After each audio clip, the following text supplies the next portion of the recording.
Conclusion. Do it now, seriously.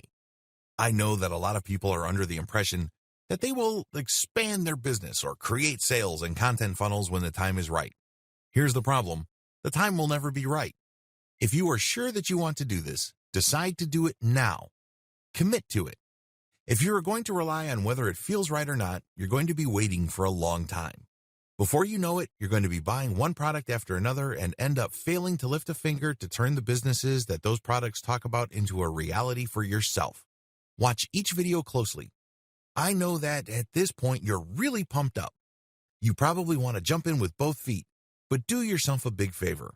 Watch each video closely. Understand what's involved. Pay attention to how each step works with each other so you don't make a mistake. Remember, you're building a business. This means that you have to set things up right the first time around and then you optimize. You can't do things in a half-baked way.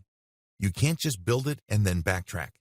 Try to get things as well put together in the beginning so that you can start to produce results and you remain motivated to keep optimizing your business. Have faith. Finally, you must have faith in yourself.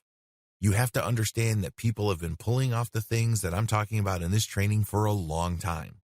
They're making good money. If they can do it, why can't you? Please understand that you're not much different from other people. Sure, you may have zero budget, but you have a lot of time. Sure, you may not have an in-depth knowledge, but you have your sense of curiosity and excitement. Whatever the case may be, stop making excuses for yourself to delay and start taking action today.